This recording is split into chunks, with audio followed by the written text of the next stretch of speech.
Hey, good afternoon, everyone. We are back with the Alshich Academy. It's Parashat Vayishlach, and we're going to be learning all about the Alshech on the Parsha. This week's Parsha, we have the story of Yaakov Avinu coming back to Israel after he took a 34-year trip away from his father's home. 14 years in the house of Shem and Ever.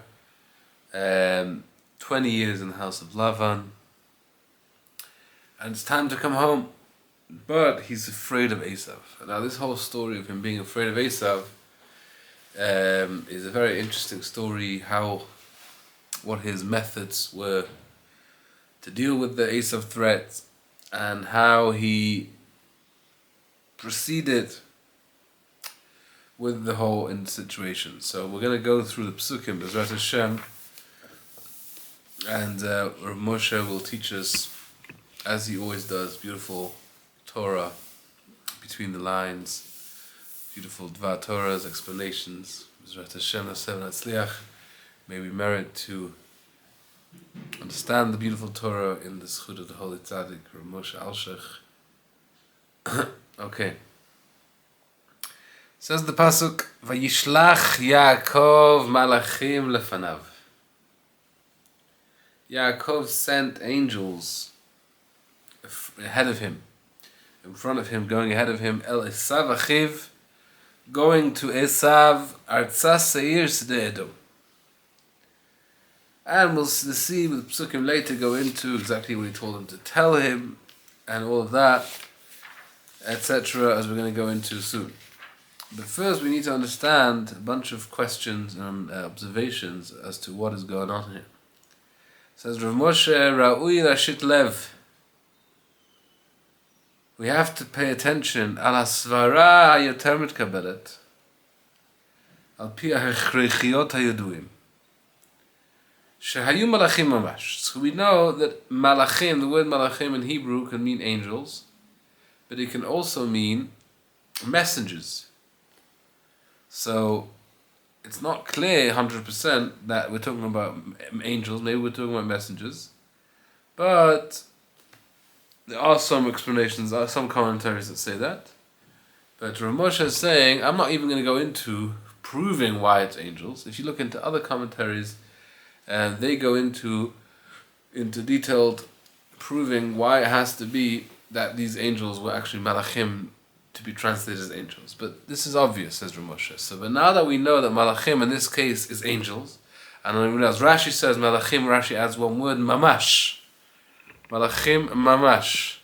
So now that we know that the malachim is angels, we must understand why he sent angels, and exactly what the angels were there for. Why couldn't he send people, as we're going to see now Rav Moshe going through the questions one after the other.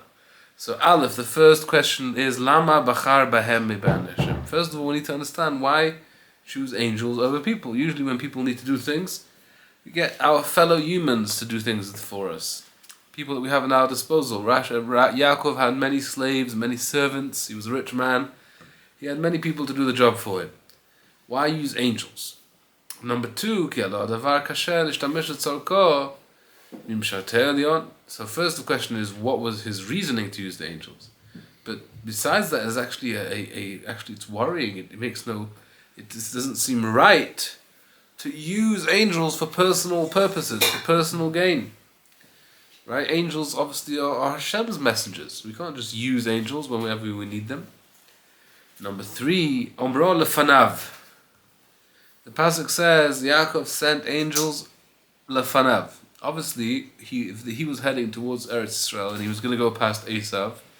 So when he sends them towards Esav, he's sending them ahead of him to go ahead to meet Esav. So why does the pasuk need to say that when he's sending them to Esav, it means ahead of him?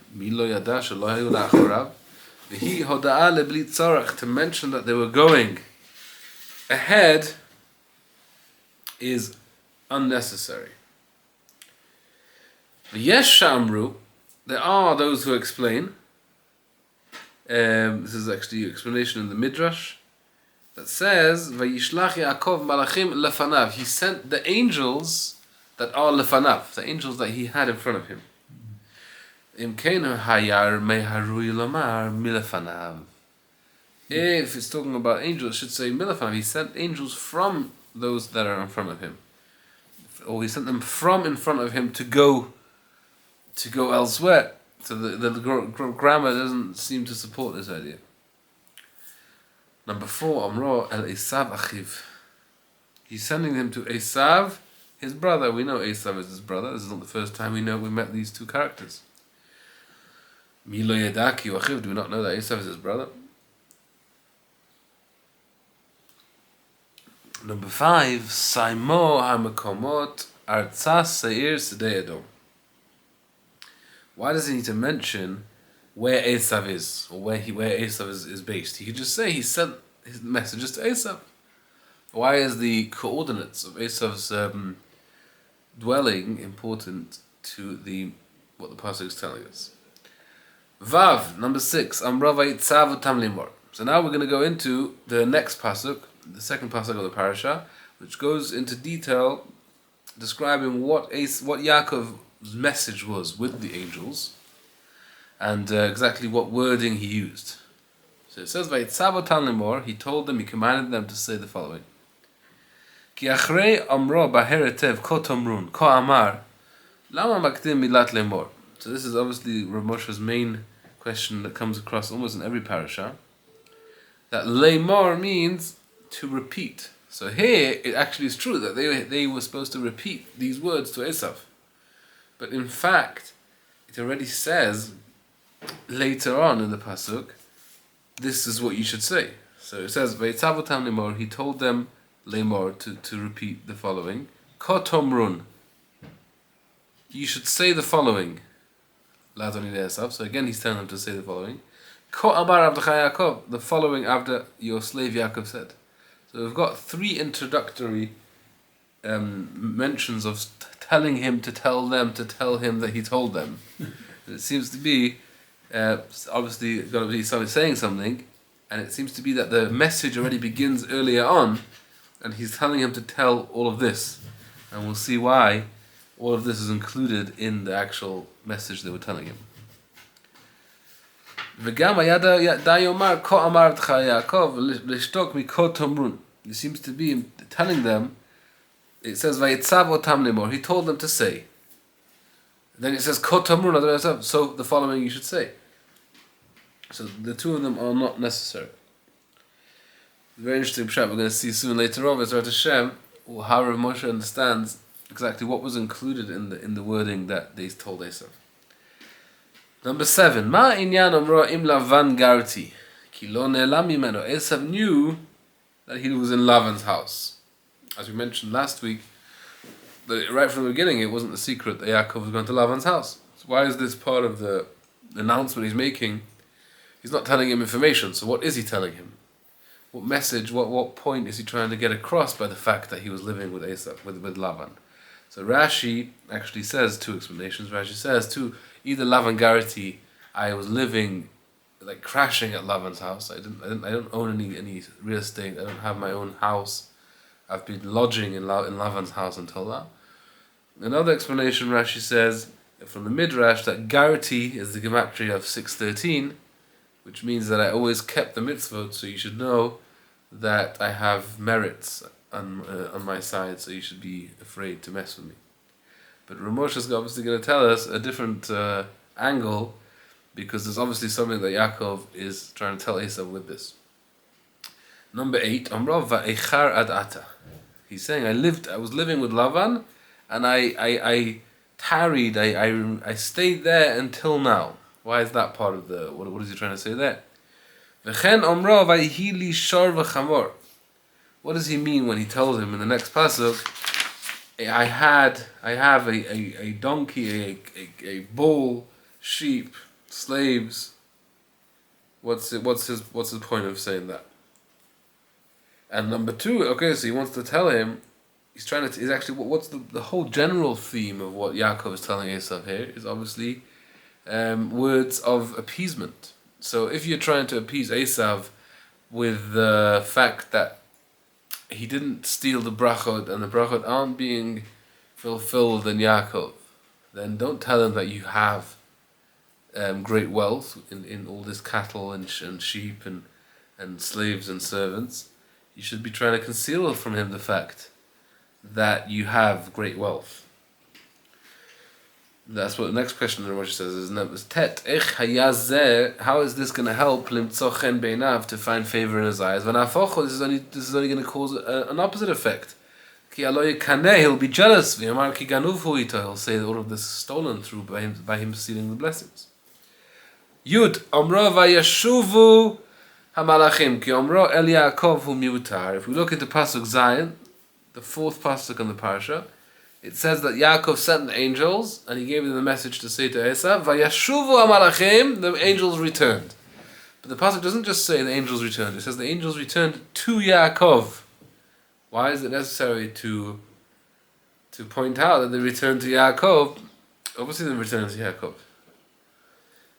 Number 11, Omro Banu, v'haya lo lomar halachnu. Ubimkom Omro gam holech, haya lo lomar v'gam ba. This is a very interesting observation from Rabbi Moshe. The wording of the angels to Yaakov, they say, Banu el achicha, we came to Esav, and he is going towards you. So usually when we say coming, it means to come to this place, to where we're currently standing. And going means from this place to somewhere else. But here the angels are actually using these terms in opposite way completely. They say we came to Esav, even though they went from here to Esav, they went, which is holech. And then they say v'gam holech, Esav is, instead of saying Esav is coming, v'gam balik ratcha, it says Esav is going towards you. That makes no sense. Amra, number 12, El Achicha El Esav. Mi lo yeda ki Esav hu. Gam haya lo lomar El Achicha Esav. Umidat v'gam ma ba l'rabot. So it says we came to your brother to Esav. Again, we're saying it's your brother, it's Esav, and Rashi already points out this question. V'gam, he says v'gam, and also beside. What do you mean also? You haven't said anything yet. Usually when you say also, it means you've mentioned one piece of information already that we didn't know. And also, besides that, there's something else. Here, all they've said is that we came to Esav, and you should know that he's coming towards you with 400 men. So, why does this V'gam insinuates that they already mentioned some kind of information regarding what their mission was to come back with a report, and they're adding, besides their report being the question that the Yaakov had being answered, they're adding another piece of information that he's coming towards him. So this is actually mentioned already in Rashi, where Rashi says, Banu el achicha el Esav. Rashi says, you said he's your brother, but you should know he's not acting to you like a brother, he's acting to you like Esav. So according to this Rashi, Rabbi Moshe is going to go in a similar explanation. When they said, we came to your brother, to Esav, they're already telling Yaakov the response, meaning what they observed in their visit to Esav. That we came to your brother, but he's not acting like a brother, he's Esav. He's acting like Esav, meaning he's still trying to kill you. He still hates you. And that's already the answer that Yaakov asked for. Meaning he didn't ask to come back with an answer, but he basically wanted to appease Esav, and they gave him this message that Yaakov gave them to say, and they're coming back and saying the message, mission unsuccessful, he did not accept the appeasement. V'gam, and besides that, Olech likratcha, he's coming towards you. Not only is he still angry, he's actually carrying out this anger now, and he's coming towards you with an army of 400 men. Number 13, Ra'ui laha'ir kushya al Yaakov. So now comes a more general question, which is actually brought up by many of the commentaries in all different types of ways. The main question being, what was Yaakov thinking? Why did he feel the need to do this whole procedure of sending people to Esav and then having to do the whole appeasement with the presents and the gifts? Why didn't he just completely ignore Esav? Why even think about him? It's been 34 years since the blessings were stolen.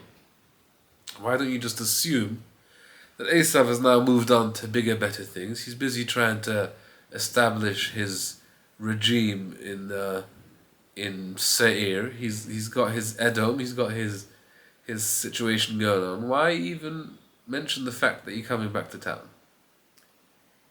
Right? That's what Rabbi Moshe is going to ask. Ra'u lahir kushya lekov ma ra'al kacha ki. So actually, I made a mistake here. Rabbi Moshe is not asking this question here. It's just this question that I just asked. He's going to bring up later. At this point, Rabbi Moshe is going to ask us why Yaakov wasn't trusting in Hashem's promises that Hashem told him.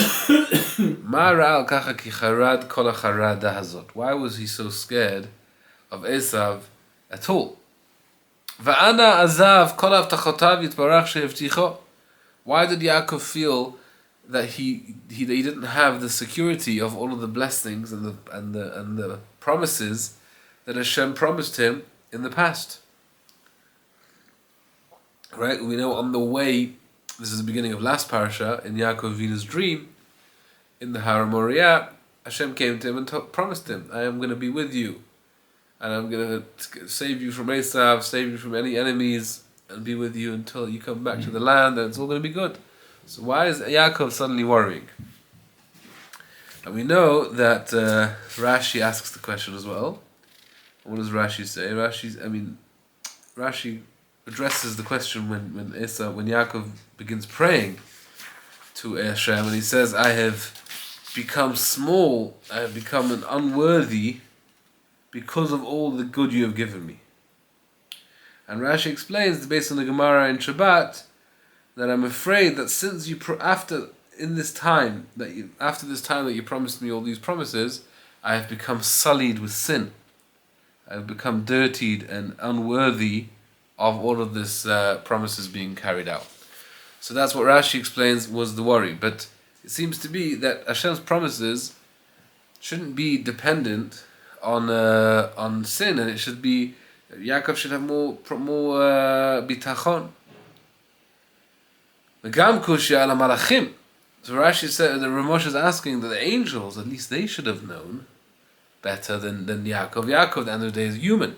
So Yaakov, you can understand, he's got a strong, angry brother that has murderous intent coming towards him, or he's going to come towards him and he's going to come across his path. You can understand that he's human and he's afraid.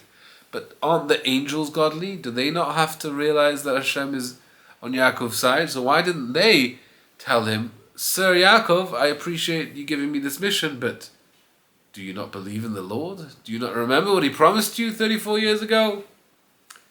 And that should have been the end of the whole story, with the angels reminding Yaakov to be more trusting in Hashem's promises. Al tira Yaakov, as we say, do not fear Jacob, ki Elohim imcha, the Lord is with you. And not only that, you can see from the fact that you have angels at your disposal. What does that mean? It means that Hashem is sending you've got divine bodyguards, divine protection. So why are you scared? V'gam kushya le'Elokeinu. The question goes even stronger with Hashem. Why did Hashem not come to Yaakov? Especially after Yaakov, already we see later on, he prayed to Hashem. And Hashem doesn't come forth with any response. Jacob is a prophet. And he's going through a very difficult time. Why don't we find Hashem coming to Yaakov in a vision, in some kind of divine revelation, and telling him, do not fear, my son. I'm here with you. I promised you, and promises are still valid. Why does Hashem not come to back him up and give him a boost in his confidence? Says Rabbi Moshe, in order to understand all this, let's go back to the end of last week's parasha. As Rabbi Moshe likes to do this because it's interesting, because sometimes we don't get to the end of the parasha, and then we have the beginning of the parasha, and we don't really have the full context of what the parasha is. So the end of last parasha finishes off with Yaakov and Lavan making a deal about how they had a covenant together.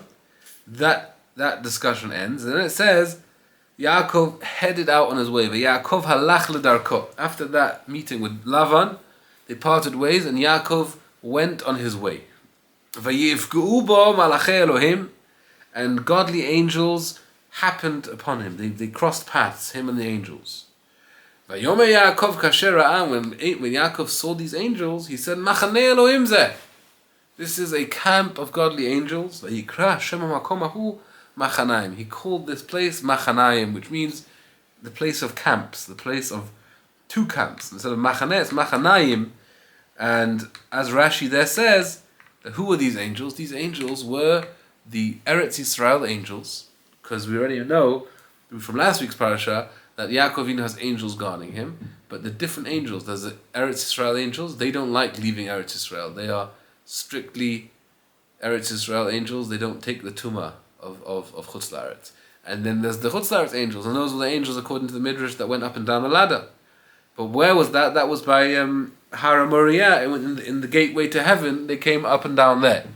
But here we see Yaakov Avinu meeting the new angels as he's about to head into Eretz Yisrael. They come towards him, and then following this parish, this two psukim, begins this week's parish. It's interesting actually because in the Christian separation of the chapters, the chapter starts last week. The end of last week starts off that Yaakov went on his journey and he found angels, and then he sent those angels to Esav. It's the Jewish tradition that separates the two. So the chapter actually, if you think about it in more of a non-Torah perspective, it actually, the story fits well with end of last week's parasha being the beginning of the discussion. So that's what Rabbi Moshe is doing for us. He's taking us back to the beginning of the theme. So now Rabbi Moshe is going to break down these two psukim. Why does it say Vayakov halach ledarko? Yaakov went on his way. Why does it not just say Vayakov halach ledarko? What's the darko? What does that mean? What's it specifically trying to tell us? Number two, va'amro vayivgeubo. Vayivgeubo means when you meet someone, you're going down the road and someone else is coming the other way and you meet them. But that doesn't make sense with angels. Angels don't walk down the street and on the other side of the road and you're walking this side of the road and you just happen to meet. How do angels show up? They show up from heaven. Ki yordim min hashamayim. V'hayala lomar v'yar malachei Elohim. You should have said he saw the angels suddenly. Or v'yisa einav v'yar v'hinei malachei Elohim, as it says in the beginning of the parasha last week. So the question is, when it comes to angels, usually v'hinei is a very important word, because v'hinei means and behold, meaning he was just looking out into the horizon, there was nothing there, and v'hinei, the angels suddenly show up, because that's usually how angels show up, because they're not physically visible until they are supposed to be physically visible for the person they're intended to be revealed to. So why is the Vayivku Bo seems to be that they already were on a journey and they were heading towards him already in this revealed way. Number three, Machidesh Ba'amro Machanei Elohim Zeh. What is he exclaiming when he says Machanei Elohim Zeh? This is a godly. Obviously, when you see angels, the angels. Well, what's his exclamation describing the angels as angels? Number four, Shayal Lomar Machanei Malachim. What does it mean Machanei Elohim? Machanei Malachim is a group of angels. Number five, Lama Karana Makamu Machanayim. What's specific about Machanayim that he called the place Machanayim? So now Rabbi Moshe is going to tell us the whole theme of what's going on here with Yaakov and the angels and all this stuff. So it says Rabbi Moshe as follows: Omnam hen emet ki berchot aviv me'Hashem hayu lo leYaakov. The blessings that Yitzchak gave to Yaakov were actually supposed to be Yaakov's. It wasn't like he stole it. The truth is, in the real order of things, those blessings belong to Yaakov. And as Moshe brings the Zohar, Kamufurash b'Sefer HaZohar, as the Zohar says, he brings here the Zohar in the bottom, that the Shechina wanted to make sure that Yaakov gets the brachot, not Esav. And this was what Hashem wanted. Ach Yaakov lo atz. Yaakov wasn't so confident about this. He wasn't so sure even whether he did the right thing. So this is a very key point here, because this is going to explain Yaakov's lack of confidence in his situation regarding the threat of Esav. Because if he knew that he was 100% in the right, 100% vindicated, he knew that he did the right thing with taking the bracha, he would have been confident.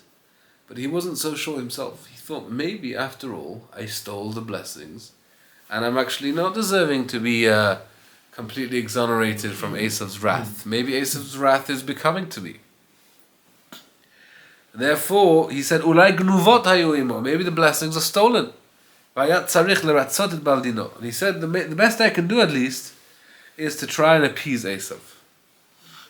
I need to try and appease Esav because he had a side, he had a reckoning with him because he felt that maybe Esav had a point with his anger. Hashem, however, from Hashem's perspective, it's Yaakov didn't do anything wrong. Yaakov only did the best thing he should have done. The blessings belong to Yaakov. That's what Hashem wanted him to do. It all came from Hashem. But the question is now, if Hashem wanted the brachot to come to Yaakov, then why did Hashem make it have to come in a way that he had to steal it and cheat and do all kinds of trickery to get it? Says Rabbi Moshe, they look in the Zohar last week, and Mufurash B'Sefer HaZohar, the Zohar says that it had to be done in this way. Makbil el inyan Adam v'Chava im anachash.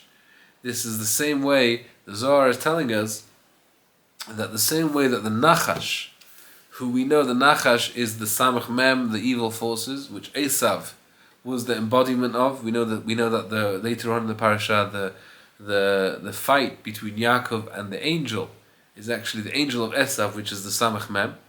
So we have the Nachash, who is really the same energy as Esav, and he came back in the Gan Eden, and he caused all the curses to come into the world. The Nachash is the one who caused Chava to eat from the Itzadat, and then caused Adam to eat from Itzadat, and he did it in a sly way, as it says in the pasuk V'Nachash Haya Arum.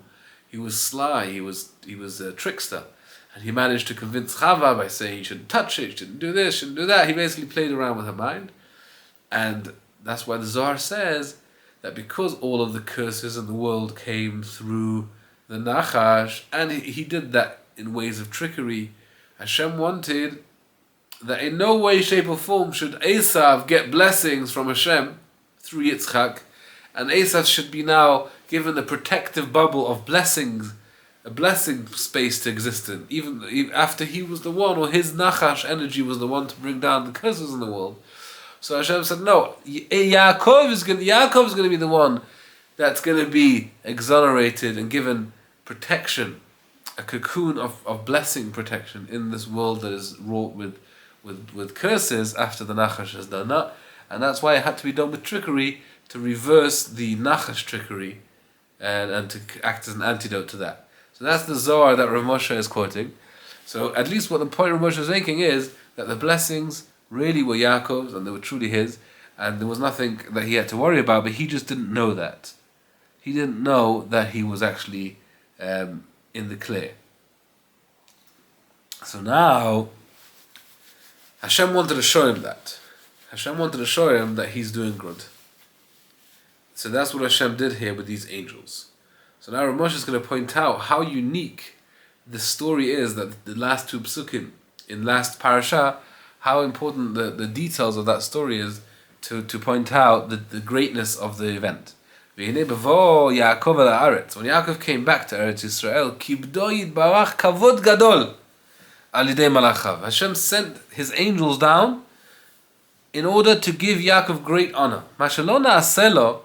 This didn't happen to Yaakov, but when Yaakov went on the reverse trip, when he went on his outbound trip towards Haran, there the angels didn't give him that much honor.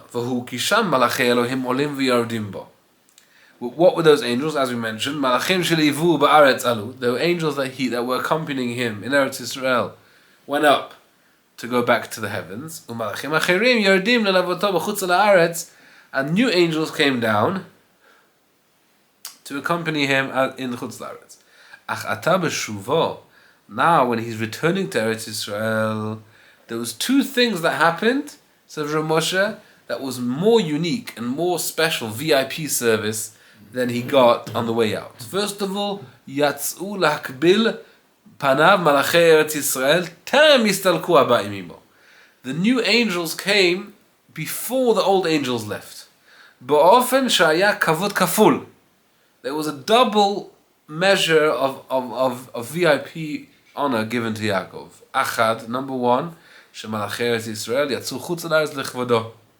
The angels left Eretz Yisrael and came out towards Yaakov into Chutz La'aretz. And now that's a very, very special thing, because we saw last time that Eretz Yisrael angels never leave. But according to Yaakov's honor, they did an exception. They left Eretz Yisrael in order to greet Yaakov as he was showing up. And number two, besides the fact that they came into Chutz La'aretz, Sheterem istalek machaneh Chutz La'aretz baru machaneh Eretz Yisrael v'ayasham shtei machnot yachad. The two groups were overlapping. They didn't just completely do changing of the guards. The new ones came, the old ones left straight away. There was a situation then where both groups were hanging out together. This is a very strange thing, because why does I guess obviously when you have a group of angels, they are a group large enough to accompany Yaakov for in all levels, spiritually, physically, whatever the angels were doing for him. So why now that they had the double entourage, it's a great honor that he's got an extra large fleet of angels and bodyguards. So that was a great message to Yaakov about Hashem's pleasure of him and his standing in heaven. ולשם התאמר למה אני תוסף לו אתה הכבוד הזה אך האחד שטרם עלות אשר איתו בארץ ישראל והשני כשם בתחילה לא רצו לצאתך ארץ יצאו למענו. Why is this honor happening to him, that the angels are leaving the first time, even on the way out of Eretz Yisrael? Yaakov Avinu didn't have the angels come out with him. Says Rabbi Moshe, Lezeh Amar v'Yaakov halach ledarko. Yaakov is going, well, where's he going? Ledarko, to his way. What's the way of Yaakov? The way into holiness. That's the path, the Yaakov Avinu path, into Eretz Yisrael. Ki b'yoto b'Har HaMoriah, and the way out, when he was in Har HaMoriah, lo yach ledarko mityaches lahu le'Eretz Yisrael, rak lechutz la'aretz hepech shorsho. Yaakov Avinu was holy. So when he was going on the outbound journey, when he was in Har HaMoriah, at the time he was going not ledarko. It wasn't his way. Going into Chutz La'aretz isn't the Yaakov way. It's the opposite. It's the Chutz La'aretz Tuma way. But now that he's coming back, now it's holech ledarko. He's going into Eretz Yisrael. Al ken vayivgeu bo malachei Elohim, which is why the angels are coming to greet him in this great manner. This is why it says the word pegia, which means that he saw them walking down the street and he bumped into them, as opposed to seeing them suddenly appear out of thin air. Says Rav Moshe, a very fascinating thing. Where do angels appear? When we see an angel, where did they come down? We don't see an angel. When Yaakov saw the angel, where did they come from? Why did they come down to earth? At which part of the world? Where did they come? The heaven the gates of heaven is where?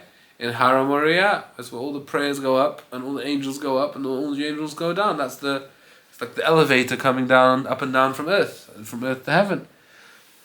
So that's where the angels came out. And then they started their journey from there until the border of Eretz Yisrael. ואז בוודאי בארץ ישראל ירדו משם באו נגד יעקב ויפגעו בו. So they already came down earlier on, and then they came towards him כאיש הבא לקראת חברו להגדיל פניו, as one would come to greet his friend, and they basically gave him this honor of coming out to greet him. It says Rav Moshe v'hu he noticed that these angels were Eretz Yisrael angels.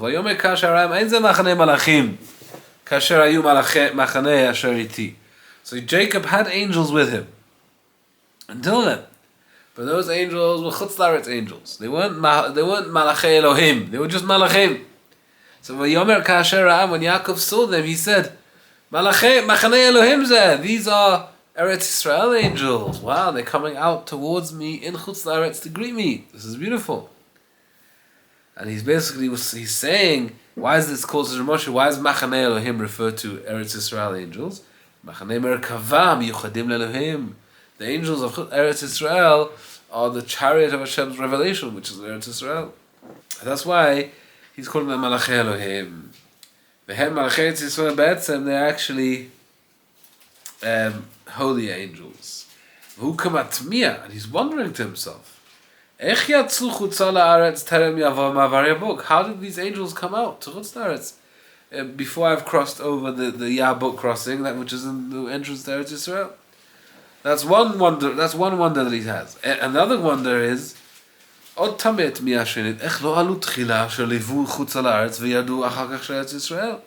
wasn't there a regular occurrence where the old angels leave and then the new angels come, as happened when he was leaving Eretz Israel? It says the old angels olim, and then veyordim, or at least simultaneously. There wasn't ever a time that they were both there the whole time. They were both there at the same time as each other. So he's wondering, why is this unique experience happening to him?